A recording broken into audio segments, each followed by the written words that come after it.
The Mark IIIb Bully Club, Brunt's Basher. It's different now.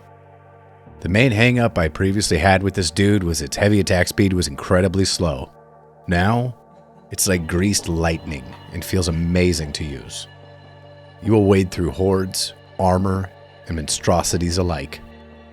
I put it through the paces and have come out on the other end with a better understanding of what it's capable of.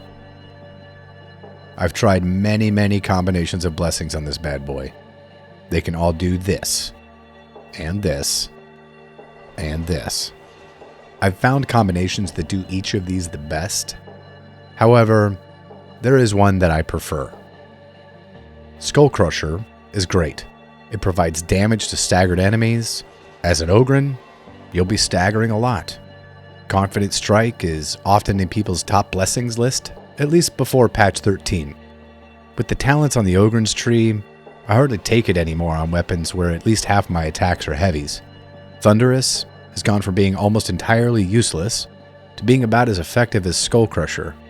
As the armor of the enemies increases, so does your damage.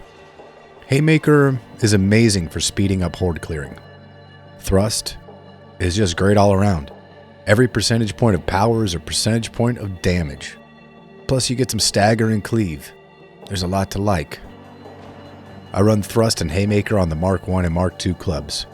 The newly revised heavy attack speed of the Mark III makes it a great candidate for this combo. Haymaker has been revised. The stacks do not drop from blocking, pushing, or weaving in other attacks such as lights. This is an amazing change. The best combination of attacks for horde clearing on the Mark III is either light 1 to heavy 2 or heavy 1 to light 2. To get the most out of Haymaker though, you'll want to only throw heavies. I like heavy 1 to light 2 as the upward strike from heavy 1 sets up light 2's left to right strike for some beautiful slaying. I also feel a bit more protected from attacks as I'm leading with a high cleave powerhouse that staggers many heretics or knocks them away from me. Light 1 to heavy 2 is great if I'm looking to get more headshots in with the heavy attack.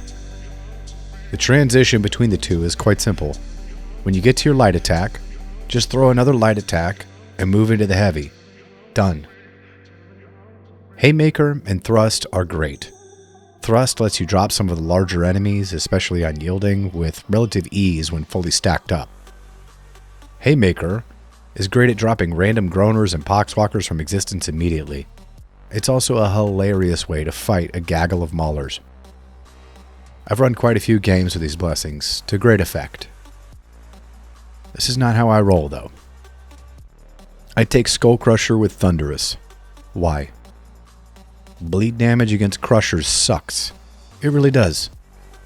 It receives a nice bump when running Skull Crusher and the enemy is staggered. Okay. Easy. It also receives a nice bump when rending or brittleness is applied. Okay. Easy. When you have both of these, I'm seeing 379 per tick just before the Crusher drops. Sick. I can kite a pack of Crushers pretty easily. They either die from a blow of mine, or they bleed out. No problemo. In a real game, people are bringing major armor damage to the table, so you may not have time to bring this to its full potential. You know what makes this combination of blessings on the weapon really shine? This. When monstrosities come your way, you eat them for breakfast, and I'm going to show you just how to do that. I saw this clip on Reddit and was intrigued. I spent about 10 minutes in the Psykhanium figuring it out. Then I figured out how to kill all of the monstrosities with the Mark IIIb. The club's special attack, the infamous Slap, was buffed in patch 14 to provide a lot of stagger on a weak spot hit. Stagger to Crushers is what was referenced in the patch notes. To stagger monstrosities with this, timing is important. And that timing is different depending on the monstrosity. So, practice is key. Get the Creature Spawner mod by Ossiman and Grimalact to get the practice in. I'll leave a link to it in the description. There are no specific talents required for chain staggering. Bleed on heavy hit will speed things up and is the source of the majority of your damage output to them. For all monstrosities, you want to get your bleed and brittleness stacks applied as soon as you can. This is simply for the damage. When a chaos spawn is in an upright position, This is when the stagger from a slap to the weak spot is the easiest to achieve. To continually stagger the chaos spawn, you want to throw a heavy 1, followed by a slap to the weak spot. You just repeat this over and over. If you're running just getting started, the extra attack speed may mess up the timing of this, just something to be aware of. Sometimes, even if you do it correctly, you may be slightly off on the timing and lose the stagger chain.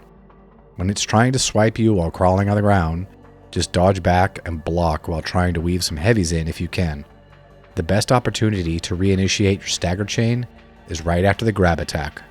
Dodge into the grab attack if there's room, and get back in there with a slap. The pillar was in my way here, so I dodged backward. The reach on the slap is pretty generous, I'd say. It took me around 30 seconds with this build to kill it, while only losing 7 health. After some practice, you'll find that this is pretty easy.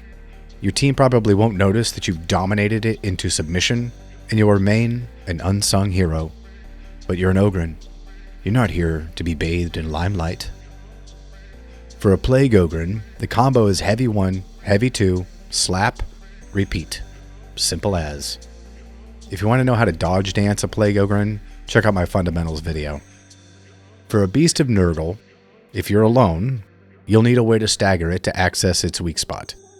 Indomitable, or Indomitable, bombs away and Frag Bomb will do it.